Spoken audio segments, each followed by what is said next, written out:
Bom dia a todas e todos. Bem-vindo a mais uma aula de geografia, né? Estamos aí, 29ª semana de trabalhos remotos. 29ª semana de muito desespero para algumas pessoas, né? Ô Jennifer, você que me abordou, será que outras pessoas... A Jennifer saiu da sala agora quando eu ia falar com ela. Não, voltou. Será que outras pessoas não estão conseguindo acessar a aula aqui? Porque só tem 9 alunos e é possível, né? Não, eu te mostrei que estava indo. A Mari não conseguiu? Eu não escutei nada que você falou. Eu não sei por que só nessa sala tá dando pau de vez em quando. Lá quando coloca o link no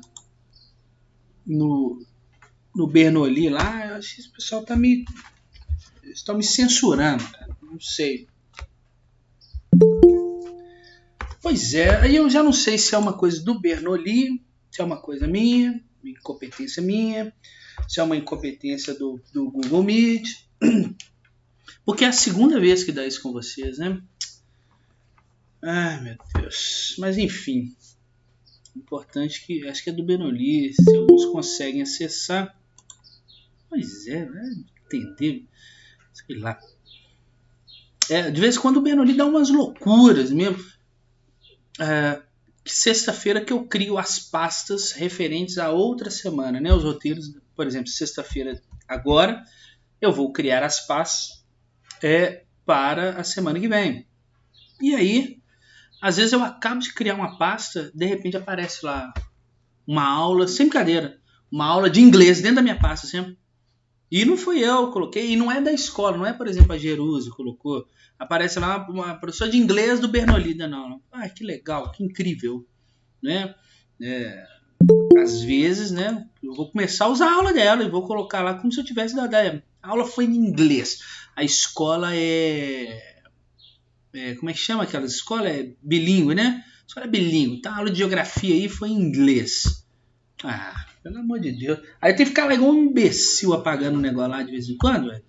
Eu não entendo isso. Bom, mas não quero falar disso, do Bernoulli, porque agora estou super feliz. Por isso que eu atrasei para entrar na aula aqui, porque a campainha aqui de casa tocou. E, por incrível que pareça, eu escutei. E normalmente eu não escuto. Duas coisas que eu não escuto: campainha e telefone. Aqui em casa, por incrível que pareça, ainda tem um telefone fixo, certo? Porque nós estamos com dó de desligar ele, porque minha avó só consegue ligar para ele. Apesar que ela agora está, segundo ela está aprendendo a mexer com algumas tecnologias. Então, assim, só manteve o telefone para ela poder ligar para cá de vez em quando. E aí, a campainha tocou e chegou aqui um belo livro que eu comprei. Vou mostrar para vocês aqui. Deixa eu só alterar o layout aqui da tela. Ou, como diz o meu amigo, o layout da tela. E aí, vejam aí, um belo livro. Olha o título. Olha, a República das Milícias, dos Esquadrões da Morte à Era Bolsonaro. Nem abri ainda, que eu tô tão feliz. Eu acho que eu vou comprar outro, só para não abrir esse aqui. Eu vou abrir só o outro que chegar. Esse livro aqui é top. Esse autor aqui eu recomendo para vocês, tá? Bruno Paes. Aqui, ó, muito bom mesmo. Ô Pantoja, eu te empresto esse livro, se você assim quiser. Eu tenho um outro, desse mesmo autor, eu tenho um outro livro muito bom também, que chama A Guerra. O surgimento da organização, né, das organizações criminosas no Brasil. E aí esse livro vem contando a história de que surgiu o PCC, o Comando Vermelho, sabe?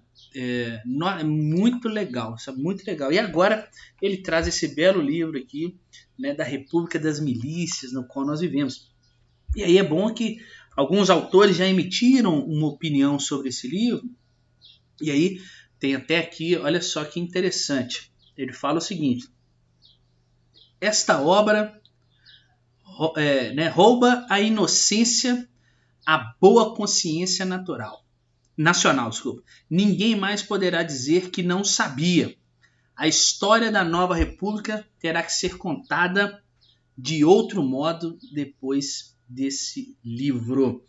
E aí fala que com uma pesquisa primorosa, Bruno Paes Manso, né, nos revela como o crime organizado chegou aos poderes legislativo e executivo, tornando o Brasil um dos países mais violentos do mundo.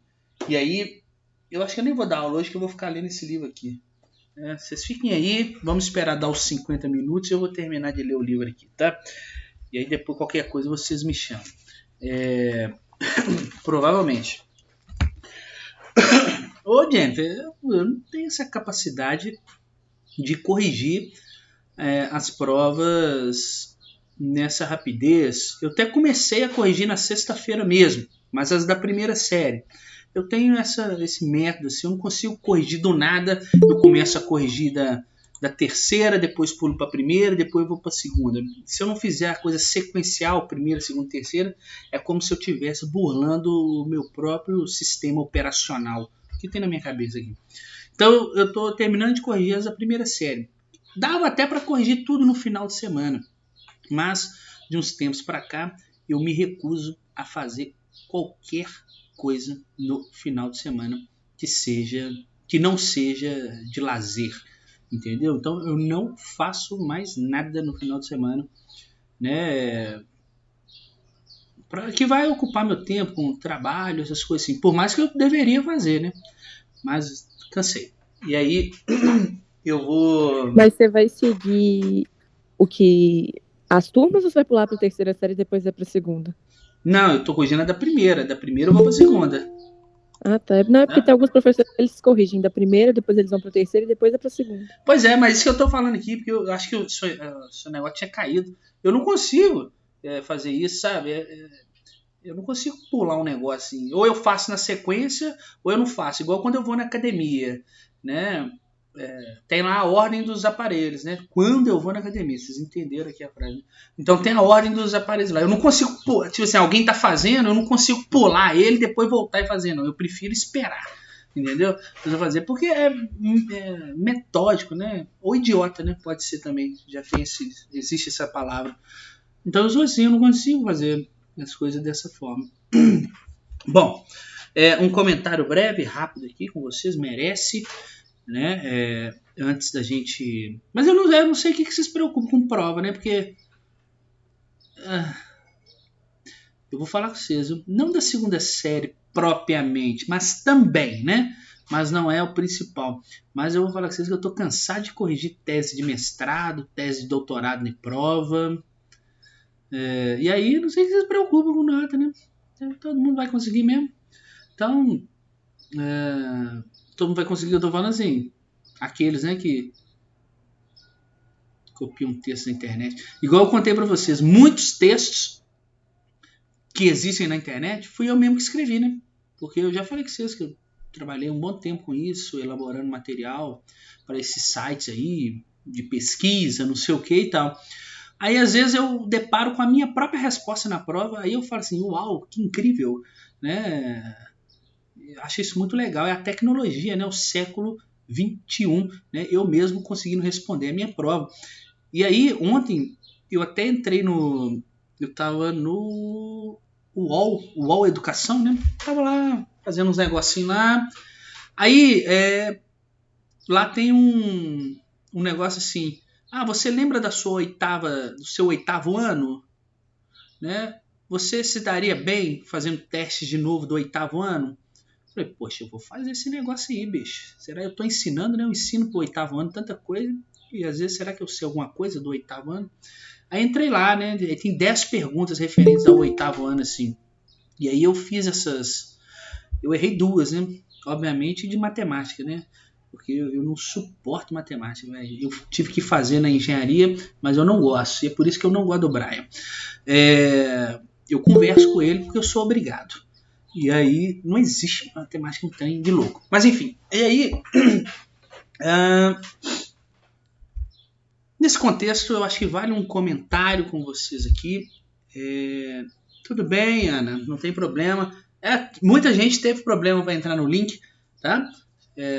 Mas o importante é que você está aqui neste minuto.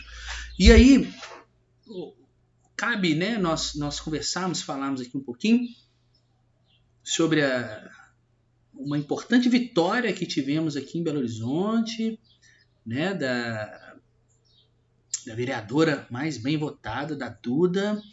Para quem, não sei se vocês conhecem aí, foi muito legal, achei muito interessante isso acontecer em uma das capitais mais conservadoras que existem no país, né?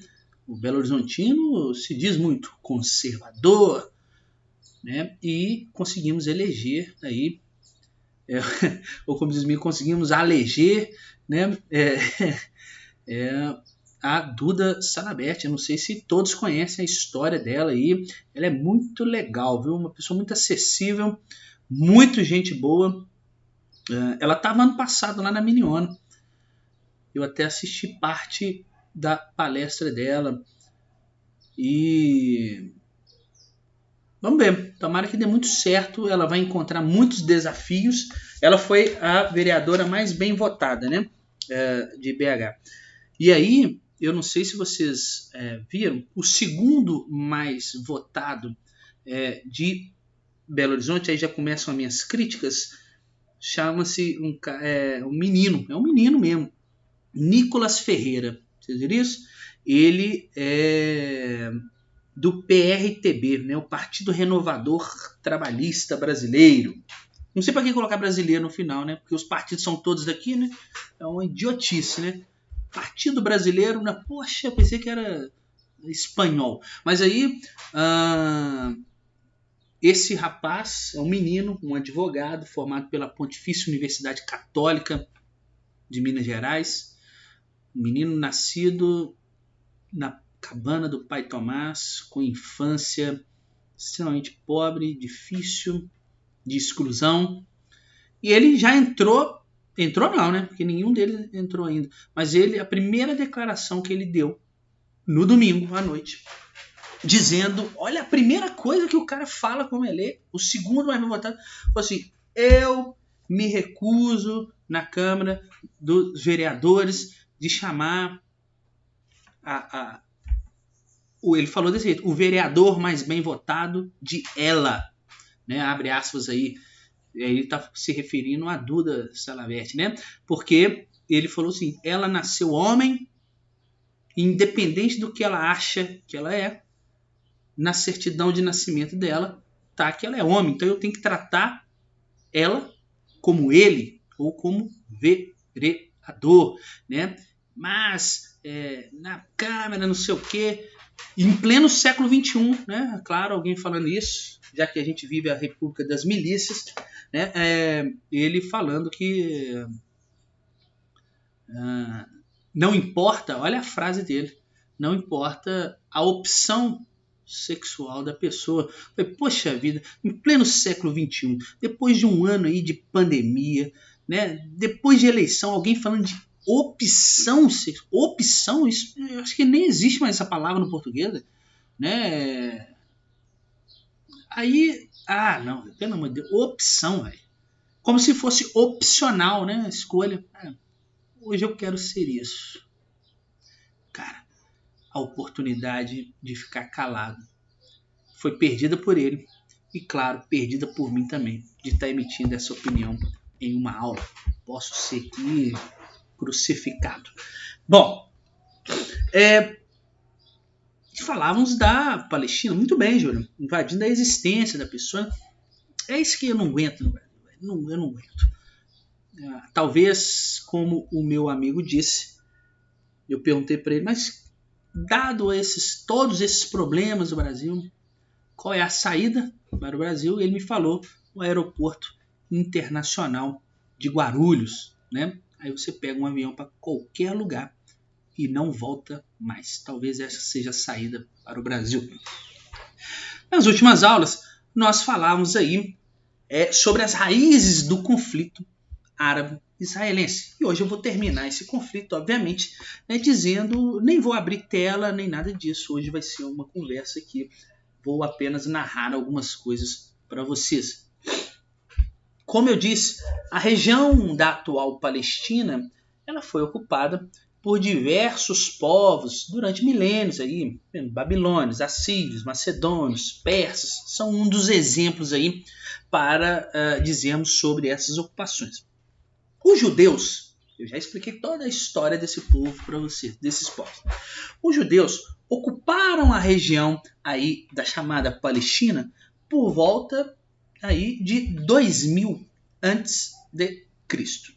Mas devido a uma série de perseguições que ocorreram durante os impérios babilônios e principalmente, sobretudo, o romano, sobretudo a partir da década de 70 a.C., eles acabaram se dispersando pelo mundo, aí eu estou falando dos judeus, né, buscando áreas onde eles pudessem desfrutar de segurança. E esse movimento de dispersão dos judeus pelo mundo é denominado de diáspora, a diáspora judaica, a dispersão dos judeus pelo mundo. E aí esses judeus, então, nesse processo, eles migraram primeiro em direção ao leste europeu, tá? Principalmente para a Lituânia e também para a Hungria, tá? E nessa região eles dedicaram-se a atividades comerciais, a empréstimos de dinheiro, a juros, claro, ninguém empresta dinheiro sem juros. Eles viviam, de certa forma, em relativa harmonia, até o momento que esses judeus lá no leste europeu, eles começaram a incomodar as elites locais com essas suas atividades de comércio e empréstimo de dinheiro a juros. Assim, aos poucos, esses judeus voltaram a ser perseguidos no leste europeu e por isso tiveram que emigrar, tiveram que se deslocar mais uma vez em direção à Europa Ocidental agora. Estavam no leste europeu e agora foram para a Europa Ocidental. Pausa na história dos judeus. Os árabes, agora, eles ocuparam a Palestina no início do século VII, tá? Coincidido aí com o período de expansão da própria religião islâmica. Tá? Durante o período de dominação aí do chamado Império Turco-Otomano, do século XVI ao século XX, o fluxo desses povos, dos árabes, em direção à região se tornou muito grande. A mesma região chamada Palestina. Agora pausa na história dos judeus. Pausa na história dos árabes. Voltamos aos judeus. Em contrapartida a isso que eu estou dizendo, o acirramento nesse mesmo contexto histórico das perseguições aos judeus em toda a Europa, já que eles migraram para a Europa Ocidental, lá no final do século XIX e início do século XX, acabou culminando na criação de um movimento entre os judeus chamado de sionismo, movimento sionista. É um movimento de caráter nacionalista que tinha como objetivo estabelecer os judeus na Palestina, que é o berço do judaísmo e o antigo reino de Israel. Percebam que eu falei, eu coloquei duas histórias paralelas aqui, rápidas, né? Dos judeus que estavam na Palestina, saíram, e um povo que ocupou aqui. Só que nesse mesmo tempo que esse povo ocupou aqui, que são os palestinos, os judeus falaram, precisamos voltar para esse lugar aqui. A partir de 1918, a Palestina ela ficou sob domínio dos britânicos, e isso eu já falei com vocês. Após a Primeira Guerra Mundial, grandes empresas europeias, interessadas principalmente na exploração de petróleo no Oriente Médio, elas começaram a intervir política e economicamente na região como um todo do Oriente Médio. O que acabou despertando nos povos que vivem no Oriente Médio o nacionalismo. Então, vai guardando essas coisas que eu estou dizendo aí. Então, em diversos pontos do Oriente Médio, onde já existiam dois povos querendo ocupar o mesmo espaço, mas quem controlava todo esse espaço eram os ingleses, e principalmente as empresas, né, europeias que estavam lá controlando o Oriente Médio como um todo, aí, acabou despertando um forte nacionalismo dos residentes. Ok? Os ingleses, eles se mostravam, na época, favoráveis à criação de uma pátria nacional judaica nessa região, tá?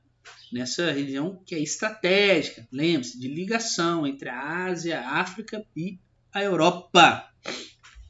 Então, os ingleses, eles eram a favor que se criasse um Estado judaico no local onde os palestinos estavam. No período entre guerras no mundo, né, houve um retorno muito grande dos judeus à Palestina, que até então, né, estava ocupada predominantemente por árabes. Tá? E durante a Segunda Guerra Mundial, a perseguição e o massacre dos judeus na Alemanha nazista intensificaram ainda mais a migração desse povo para a Palestina, que estava ocupada por árabes. E aí as tensões entre árabes e palestinos, é claro que elas já existiam e elas voltaram a aparecer com muita força, né? Então as tensões entre árabes e árabes e judeus, desculpa, né, foram se agravando, né? E a ponto da Grã-Bretanha, da Inglaterra, renunciar o seu mandato na região. E ela falou assim: eu não aguento segurar essa bomba aí mais. ONU, tá com você. A tarefa de resolver os problemas aí presentes nesse território, árabes e judeus, dizendo que essa terra é santa para os dois e eles querendo ocupar. Eu não aguento resolver esse negócio não, tô fora. E aí a Inglaterra renuncia o seu mandato e passa para a ONU essa bomba.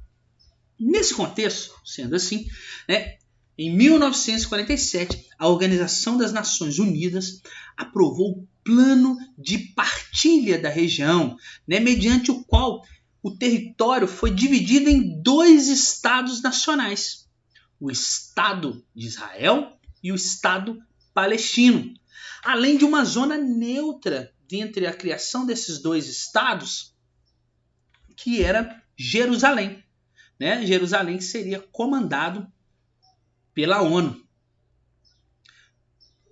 Com a criação do Estado de Israel aí, olha só, eles fizeram o plano de partilha, e aí com a criação do Estado de Israel em 1948, 47 fizeram o plano de partilha. Em 48 Israel criou o Estado dele, olha só. Então com a criação do Estado de Israel em 48, em um território predominantemente árabe, é claro que as tensões se acirraram muito. A criação de um Estado judeu que é pró-ocidente em uma área dominada pelos palestinos não foi tolerada pelos árabes. E tal fato fez com que eles deixassem suas diferenças de lado, aí eu estou falando dos árabes, eles deixassem todas as suas diferenças de lado em torno de um único objetivo, que era o quê? Combater os judeus e o Estado de Israel. Então, não sei se vocês perceberam o que eu falei, a ONU criou o plano de partilha. Ó, nós vamos fazer um plano aqui para criar dois estados. Só que os judeus, Israel foi lá e criou o Estado dele, ocupando vários territórios que eram palestinos. E aí os árabes, como um todo do Oriente Médio, não aceitaram isso. Tá? E aí eles se uniram em torno de um objetivo comum, que era combater os judeus e o recém-criado Estado de Israel.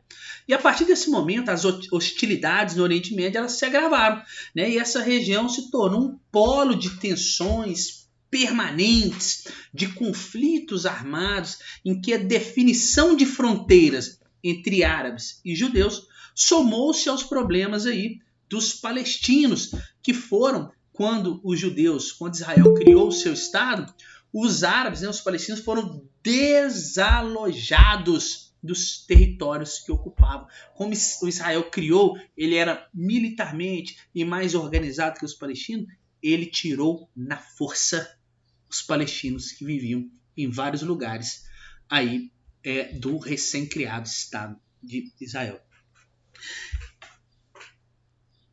Bom, deixa eu ver o que mais aqui. Claro que vocês veem que eu estou falando aí 47, 48, a gente estava num período aí de Guerra Fria, né? Muitas rivalidades existentes aí entre o povo árabe e os judeus, elas foram exacerbadas, né? Por conta aí desse... Estou pegando a apostila de vocês aqui, para ver se eu preciso falar alguma coisa. Foram exacerbados por conta do período da Guerra Fria, né? Estados Unidos e União Soviética também, de ambos os lados ali, tentando passar os países para o seu cunho ideológico ali, tá bom? Aí até agora alguma pergunta?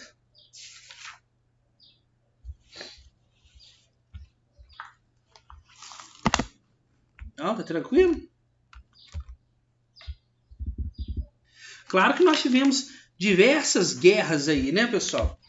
Entre árabes e judeus, né? Nós tivemos a própria Guerra de Independência de Israel, essa que eu falei quando o Estado foi criado em 1948. Foi uma guerra de um ano, 48 a 49. Então, logo o Estado de Israel foi fundado, né? Iniciaram os confrontos entre árabes e judeus. Tá? Claro que os judeus ganharam. Nós tivemos em 56 a guerra pelo Canal de Suez, tá? Que aí envolveu vários países do Oriente Médio. Nós tivemos a Guerra dos 6 Dias, tivemos a Guerra do Yom Kippur, tá? O dia sagrado, o dia do perdão lá para os judeus. Tá? Então, várias guerras marcam aí a disputa entre esses povos. Tá? Deixa eu pegar só um negocinho aqui que eu preciso para a aula. Deixa eu ver aqui, se é isso aqui. Sim. O que vocês precisam saber a mais do que eu estou falando aí? Como eu disse, anos 50, nós tivemos uma crise dos judeus aí com o Egito, tá? Pelo controle do Canal de Suez. Tá? Então, 10,50 é importante vocês saberem disso. O Egito aí que queria o controle, né? Queria a nacionalidade do Canal de Suez, tá bom? Em 64, nós tivemos a criação da OLP, que é a Organização para a Libertação da Palestina, tá? Uma organização que apelava para vias extremistas, né? Para a atenção à causa palestina, e aí no Ocidente a OLP foi intitulada como terrorista, tá? Como terrorismo, tá bom? Em 67, nós tivemos aí a Guerra dos 6 Dias, igual eu falei com vocês. A Guerra de 6 Dias, né, que foi do dia 5 do 6 a dia 11 do 6, Israel visando ampliar os seus territórios, né? Aí vai ocupar aí a faixa de Gaza, a península do Sinai no Egito, vai ocupar a Cisjordânia, na Jordânia, vai ocupar as colinas de Golã, lá na Síria, tá ok? Então são exemplos aí de conflitos relacionados ao mundo árabe, tá? Claro que nós tivemos diversos acordos de paz entre esses países, né? Países não, porque a Palestina não é um país, né? Mas nós já tivemos acordos de paz, tá? Entre esses povos, né? Em 79, por exemplo, foi assinado o primeiro acordo de paz entre um país árabe e Israel. Ocorreu até na Casa Branca, sabe? E esse acordo de paz foi mediado pelos Estados Unidos da América, né? E aí foi um compromisso firmado lá entre o Egito e o Israel. Então, o primeiro país árabe aí a assinar um acordo de paz com Israel. E foi o primeiro país a reconhecer Israel, um país árabe, a reconhecer Israel como um Estado, tá? Porque o Egito ele visava que Israel tirasse suas tropas, né, as tropas israelenses da península do Sinai, tá bom? E que criasse uma autonomia, claro, para os povos palestinos, tá bom?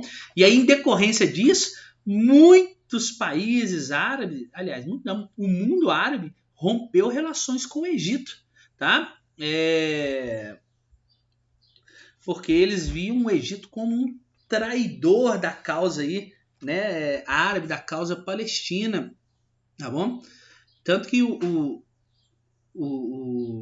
presidente do Egito, na época, era um cara chamado Anwar Sadat, né? Ele foi morto, ele foi assassinado, tá? Por conta de eles acharem que ele era um traidor da causa árabe por assinar e reconhecer o Estado de Israel. Eles mataram ele. E aí no lugar gente, como é que é o nome do cara? Do Sadat, entrou um cara chamado Hosni Mubarak. Hosni Mubarak, que deu causa aí, até vocês devem ter visto, na Primavera Árabe, tá bom? Deixa eu ver aqui, professor, a prova de 15 pontos vai ter quantas questões?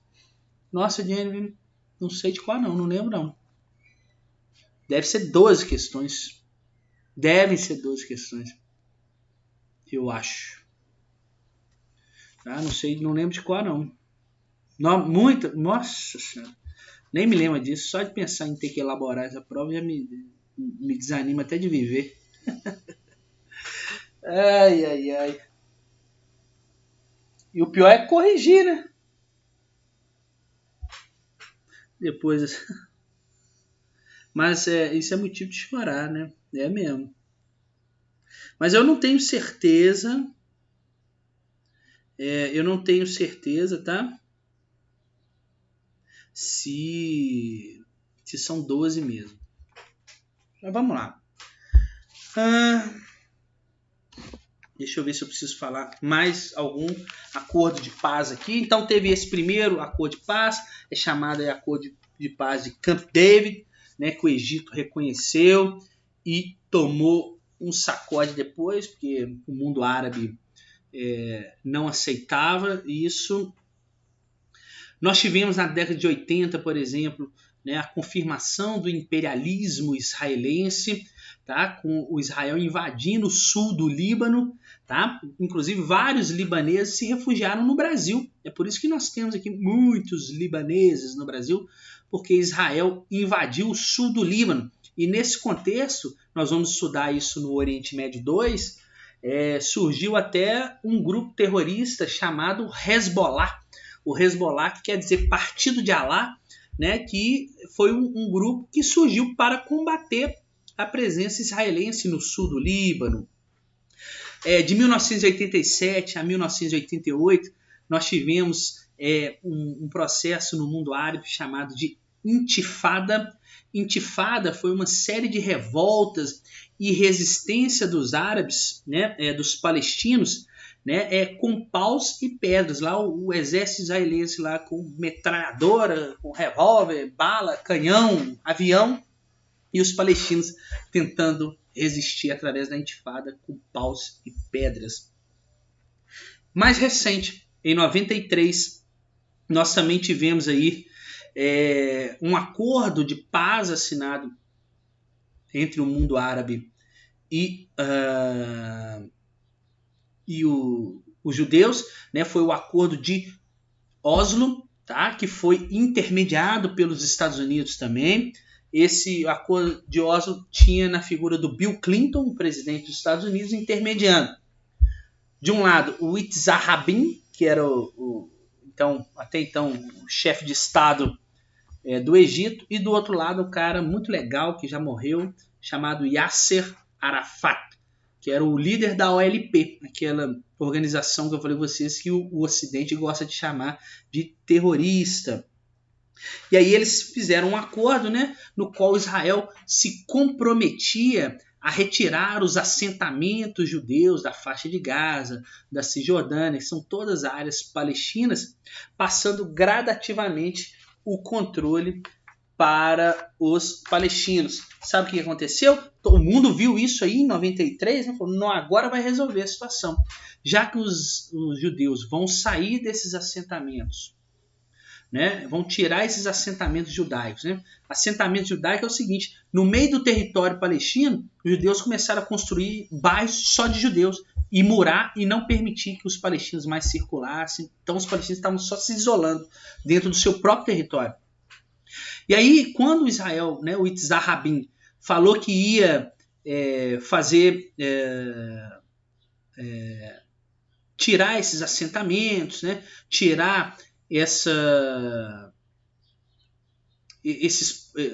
assentamentos judaicos aí do meio da Palestina, o mundo viu isso com bons olhos. Ele falou que ia devolver parte da autonomia para os palestinos. Todo mundo falou, agora resolve. Mas aí, fundamentalistas israelenses não gostaram desse acordo que o Yitzhak Rabin fez, foram lá, claro, e assassinaram ele, fizeram um atentado contra o Yitzhak Rabin. E aí, o acordo foi por água abaixo. Desse movimento, inclusive, surgiu a chamada ANP, Autoridade Nacional da Palestina, que conta com 2 partidos políticos, que é o Fatah, que está na Cisjordânia, né, e tem relações diplomáticas, e o Hamas, que está na faixa de Gaza, é um grupo revolucionário, né, armado contra a presença dos judeus. No lugar do Yitzhak Rabin entrou um cara muito doido lá em Israel, que chamava-se Ariel Sharon. E o Ariel Sharon olhou aquele acordo que o Yitzhak Rabin fez, literalmente rasgou ele e começou a construir muros nos assentamentos judaicos. E aí segregando de vez os povos palestinos. Tá? Importante nesse contexto, em 2012, a ONU passou a reconhecer a ANP, né, a Autoridade Nacional Palestina, como um membro observador. Eles não têm um status de país, mas eles podem observar o que é discutido dentro da ONU. E mais recente, né, os 2 partidos que eu falei com vocês que eram separados da ANP, o Fatah e o Hamas, eles juntaram suas forças para criar aí, para tentar uma autonomia no território palestino, né? E hoje eles estão sob o comando de um cara chamado Mahmoud Abbas, ou como é o apelido dele, Abu Mazen. Beleza? Eu vou olhar para você agora, Dick, quantas questões são na prova.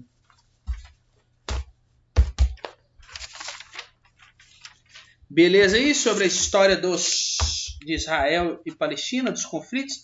Eu não fiquei entrando demais nas guerras entre eles, não. Guerra dos 6 dias, guerra... Eu acho que não há necessidade. Mesmo porque eu fiz já até gravei várias questões para vocês abordando isso. Que aí eu explico um pouco melhor sobre... explico em como, né, entender essas guerras em questões. Deixa eu só abrir aqui, peraí, a questão da prova e falo com vocês já.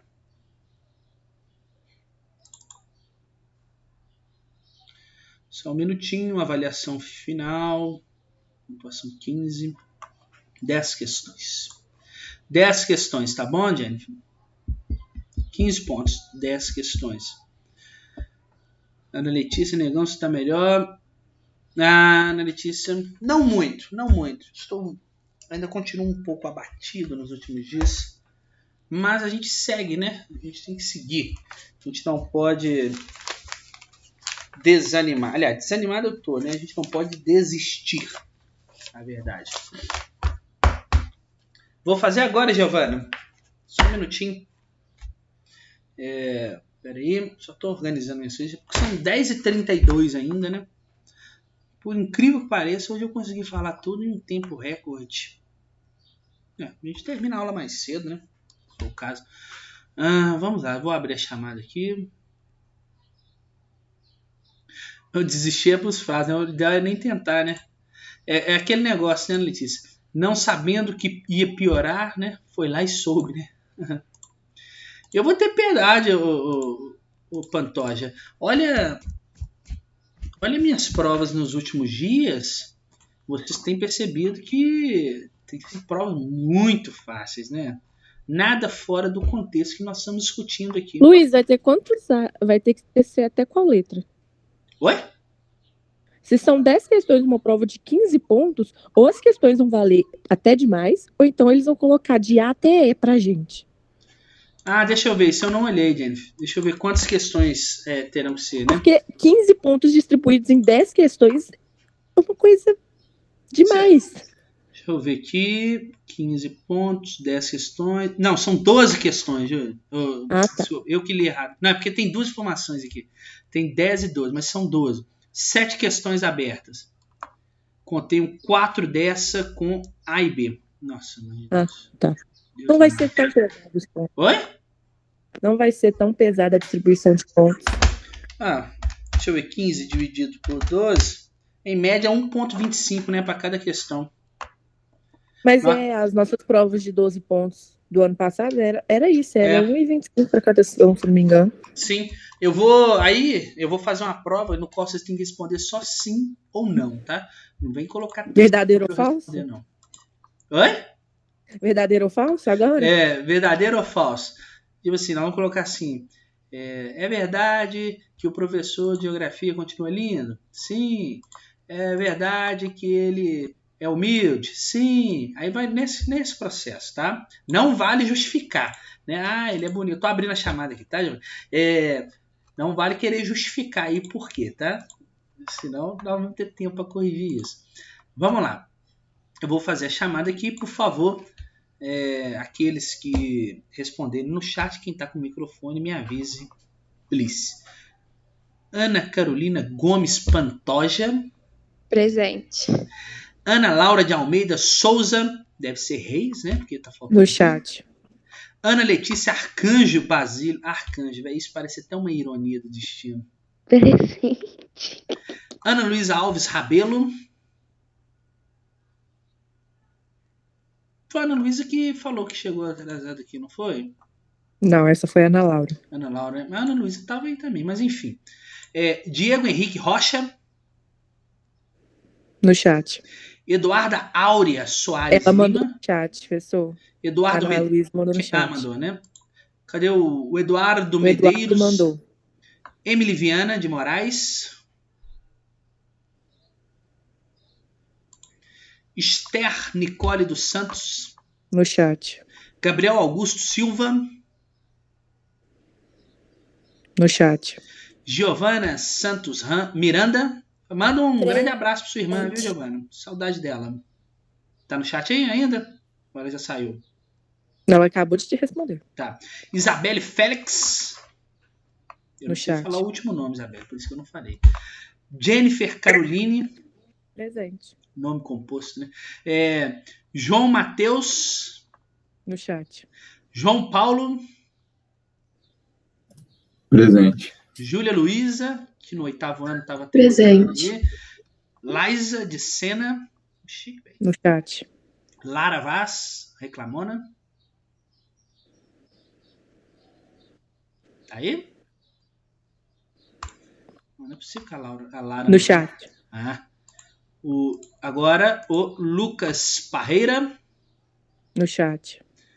A Mariana Drummond. Manda um abraço para sua irmã também, Mariana. Pessoal, acho que ela não tá na aula. Que pena. Mariana Quintino. A Eduarda Áurea respondeu agora e respondeu no chat.